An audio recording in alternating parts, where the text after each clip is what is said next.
당신이 찾던 무서운 이야기 고비의 TV.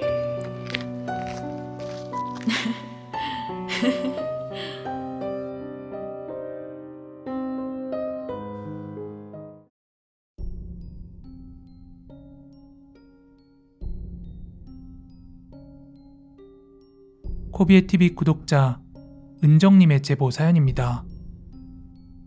사연 제보에 앞서 저는 영매 체질입니다.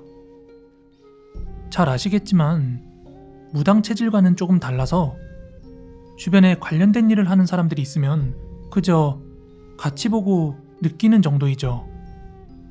그래서 저는 이사할 때 절대로 근처에 무당이 산다거나 절이 가까이 있거나 하는 그런 곳은 피합니다. 무당집이나 점 같은 곳도 잘 보러 가지 않아요. 같이 느껴서 너무 힘들거든요. 저는 초등학생 때 도깨비터에 살았습니다. 그땐 몰랐는데 지나고 보니 도깨비터였던 것 같아요. 엄청 잘 나가던 아버지 사업도 갑자기 망하시고 건강 체질이셨던 할아버지도 그 집에 들어오면서 병이란 병은 다 앓고 돌아가셨고요. 역시 건강 체질이던 저희 어머니도 여기저기 아픈 데가 많으셨어요. 할아버지는 이미 돌아가셨지만 엄마는 이사하고 나서 다시 건강을 회복하고 잘 지내고 계십니다. 하여튼 그 집에 살면서 저는 너무나 고통스러웠습니다. 먼저 제가 어릴 때 아주 크게 아팠던 적이 있어요. 그때는 병원을 가도 원인을 알 수 없으니까 해열제랑 뭐 이런저런 약들만 받아 먹었고요. 앓고 나서도 정신을 못 차리는 날이 거의 한 달이 다 되어 갔으니까요. 그러던 어느 날은 제가 정신을 잃을 정도로 아주 심하게 앓았는데 갑자기 벌떡 일어나서 아무렇지 않게 스스로 꽃단장을 하더래요. 머리를 곱게 빗고 하얀 원피스를 꺼내 입은 후에 엄마의 립스틱과 분까지 꺼내 막 곱게 바르고 있길래 할머니가 너 뭐하냐고 이렇게 나무랐죠.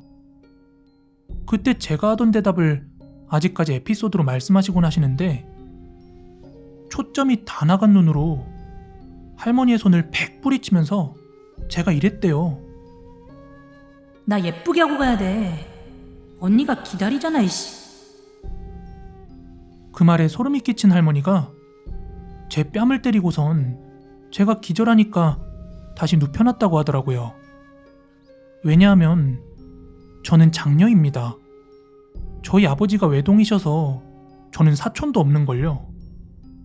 그리고 저녁에 엄마가 회사에서 돌아와서 저를 간호하는데 제가 또 막 눈을 부릅뜨고 약이건 죽이건 주는 대로 다 뱉어내고 손으로 막 쳐내버리니까 엄마가 화가 나셔서 너 뭐하는 짓이냐 나무랐더니 너 누구야?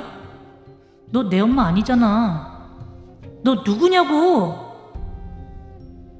이렇게 막 고래고래 소리를 지르더랍니다.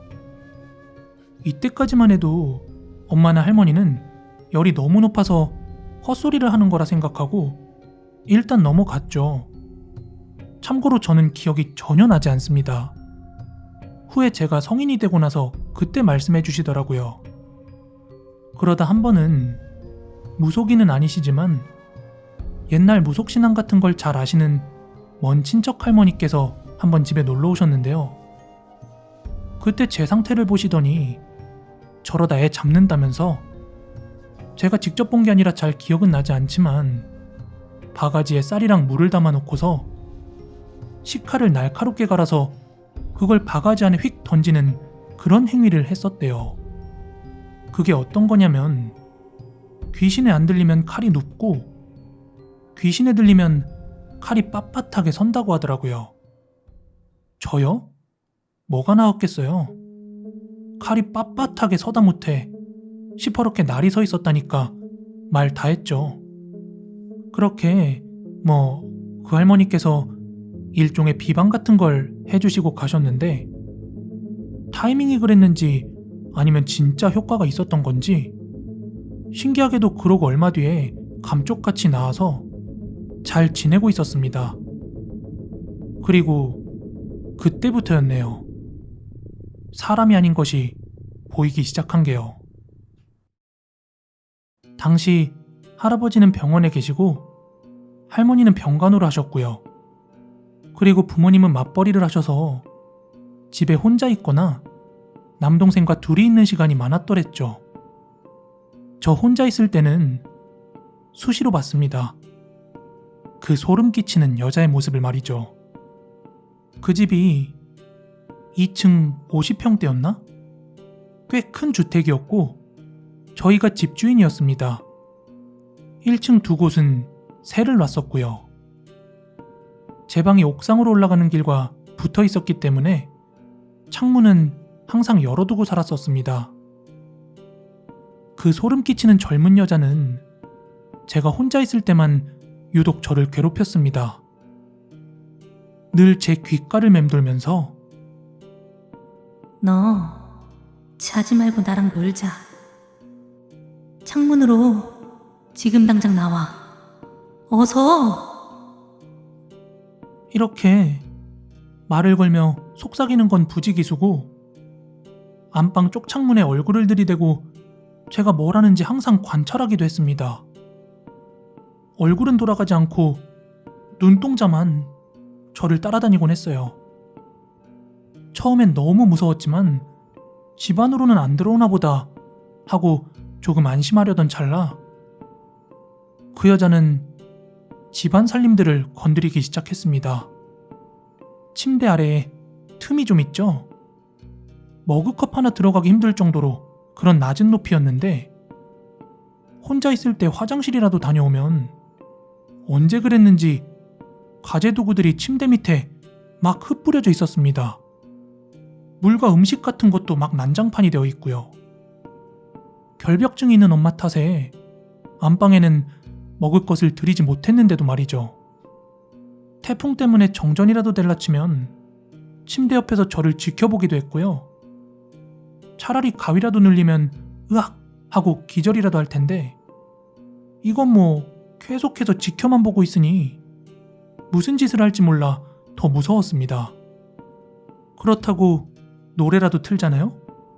휴, 연신 따라 부르는 통에 더 힘들었습니다. 근데 노래는 못하더라고요. 억양이 없어서 그런가. 부모님께 얘기도 해봤지만 쓸데없는 소리 한다고 혼나기만 해서 그 고통은 오롯이 혼자 견뎌야 했습니다. 정말 미칠 노릇이었죠. 가족들 아무도 못 보고 못 듣는데 저만 그 존재를 알아보니깐요. 나중에 들은 거지만 저 때문에 엄마가 굉장히 무서워하셨대요. 자꾸 뭐가 보인다, 들린다, 뭐 느껴진다고 하니까 이게 진짜인 건지 아니면 얘가 미친 건지 몰라서요. 그 이후 저희 집은 경매로 넘어갔고 이사를 하게 되었습니다. 제 첫 번째 에피소드는 여기까지입니다.